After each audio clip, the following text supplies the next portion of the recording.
Inclusive, tá lá na grade, tá na aula bônus número 11, que é onde eu prometi falar sobre nicotina e anabolizantes. E por que que eu resolvi falar isso e coloquei isso na grade? E agora também eu tô aqui falando com vocês, eu tô especificando isso aqui para vocês. Por quê? Porque um dos sintomas da dependência química são as substituições. O que são essas substituições? Existe a substituição de comportamento, né? Por exemplo, eu gosto muito da minha mãe, mas eu detesto o meu pai. Então eu vou substituir, eu vou dar todo o amor que eu tenho para minha mãe e o meu pai eu vou isolar. Você substitui o jeito que você pensa para poder elaborar melhor aquilo. Tá, isso é uma substituição. Ou seja, aí depois você muda a substituição. Você percebe que não está sendo legal você dar importância nenhuma pro teu pai, como você disse que não ia dar. Aí você diz assim, não, eu vou tratar ele mais ou menos. Eu vou conversar com ele só o que ele perguntar. Você muda a substituição da substituição, né? Isso é o processo terapêutico. Agora, no processo da droga, da utilização da substância em si, tá? Isso também acontece. Que substituição é essa? Por exemplo, o sujeito que diz assim, eu não vou usar mais crack, mas eu vou beber.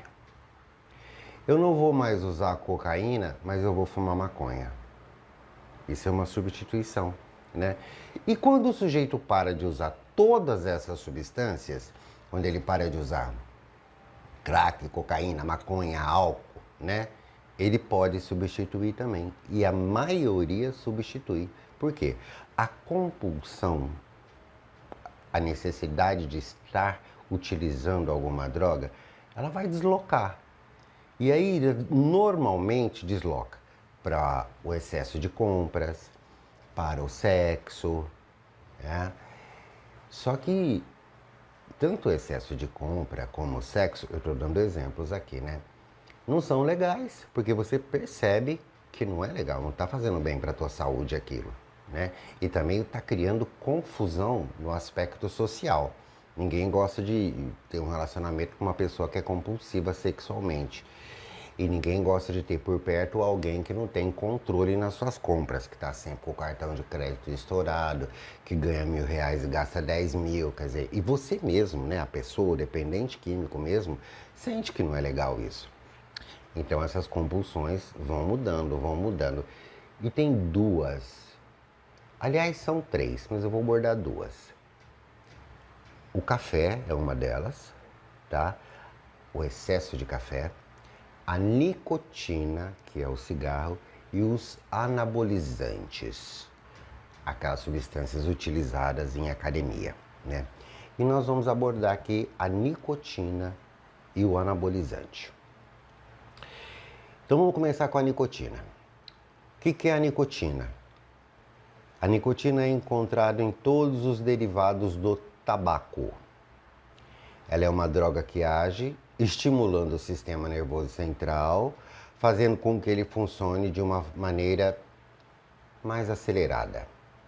Ao inalar a nicotina através da fumaça do cigarro, ela é absorvida pelos pulmões e rapidamente atinge o cérebro pela corrente circulatória, né?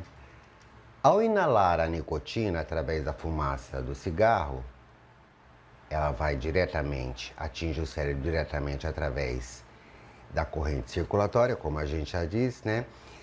E existe evidências consideráveis de que a nicotina atua na promoção e progressão de diversos tipos de câncer, como pulmão, mama, pâncreas, garganta, cérebro e entre outros, tá?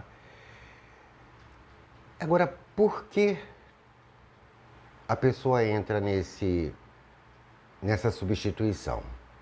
Porque o nível de psicotropia é muito baixo, né?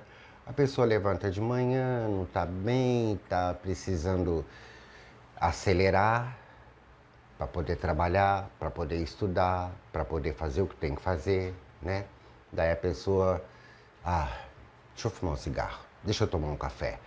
Assim que fuma um cigarro ou que toma um café, melhora. Por quê? Acelera o cérebro, aumenta um pouquinho a dopamina no sistema nervoso central, né? Mas o cigarro, ele também possui substâncias psicoativas, tá? Que vai alterar o estado emocional e o estado comportamental, tá?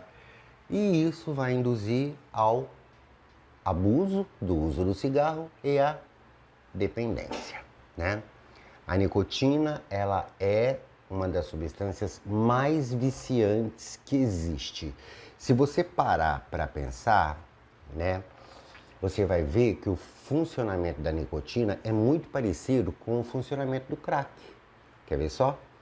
A nicotina chega ao cérebro em apenas 7 segundos e lá se liga a alguns receptores e libera dopamina, que é responsável pelo prazer. No entanto, quando a nicotina não chega ao cérebro, aparece a síndrome de abstinência que obriga o fumante a voltar a fumar. Então, o que acontece? Você já viu aquelas pessoas que acabam de fumar um cigarro e de repente acende outro? Tá. O cérebro está falando, quero nicotina, não está chegando nicotina aqui. É a mesma coisa que acontece com o usuário de crack. A única diferença é que a mudança, a quantidade de dopamina que a inalação do fumar o crack libera é muito maior do que o cigarro, muito maior, muito, né? Ninguém psicotiza por causa de cigarro, ninguém alucina por causa da nicotina, né? Mas é altamente viciante e funciona da mesma forma. Você fuma, 7 segundos já está no cérebro, já sente aquele prazer porque aumenta a nicotina, parou de fumar, volta a necessidade de fumar novamente, tá? Mesma coisa acontece com o café, mesma coisa, tá? Que é um pouco menor do que isso daí a gente vê muito dentro do consultório.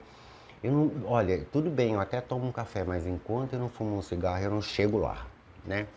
Então essa questão do cigarro é uma muleta, é um apoio para quando o sujeito para de usar a droga em si, né? Mas vicia e faz muito mal, porque os estudos, né, dizem que o cigarro causa câncer no pulmão, nas mamas, no pâncreas, na garganta e até no cérebro, né? Existe o tal do vapor, né? Que é aquele cigarro eletrônico, né? É bastante complicado isso, porque existem países que até proíbem a venda disso, né? E existe o vapor com nicotina e o vapor sem nicotina, né? E ele também pode ter efeitos no sistema cardiovascular. Inclusive, o vapor sem nicotina pode causar problemas no coração. E o vapor com nicotina vai causar o mesmo efeito, né? E o vapor sem nicotina é prejudicial para a circulação sanguínea e pode provocar um ataque cardíaco ou um derrame cerebral. Então, assim, o vapor, ele é essencialmente maléfico porque você inala uma quantidade muito maior de nicotina do que você inalaria se estivesse fumando um cigarro normal, tá? E se for sem nicotina, ele leva para a circulação sanguínea uma quantidade muito maior, digamos assim, de oxigênio, de ar, fazendo a circulação ficar muito mais rápido e vai dar problema cardíaco, tá? Então, o ideal seria que nós fumássemos nem cigarros e nem utilizasse o vapor, né? Eu, como dependente químico, vou dizer para vocês com toda sinceridade, eu gosto muito de fumar e eu fumo meu cigarrinho. E eu sei que eu preciso parar, né? Então, Vocês vão entender no final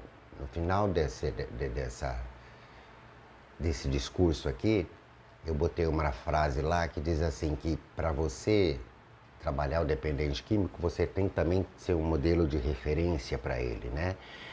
Se você não consegue ser um modelo de referência na área da substituição, tá? Você pelo menos tem que admitir. É claro que não vai adiantar você tratar de um dependente químico e você tá fumando maconha, e você tá bebendo, e você tá, né? Se isso acontecer, se houver um lapso, se redime da situação, deixa bem claro o que aconteceu e volta. Porque o tratamento, ele é contínuo para todo mundo, inclusive para quem ajuda o outro, mas que também é dependente químico em recuperação, né? Então, essa questão da nicotina, ela é complicada por causa disso. Primeiro, porque a nicotina é uma das substâncias mais viciantes que existe, tá? Segundo, porque é uma muleta psicológica, é uma muleta, inclusive, fisiológica mesmo, né? Porque você está ali segurando, o ato de segurar o cigarro e ficar com ele na boca, cria uma certa segurança de que você está aumentando, cria uma certa segurança. Por quê? Porque você não sabe, pode até não saber, mas você está aumentando a dopamina dentro do seu cérebro e está se sentindo bem, né? E aí você precisa entender sobre isso tudo e perceber qual é o momento em que você estará pronto para abandonar mais esse vício.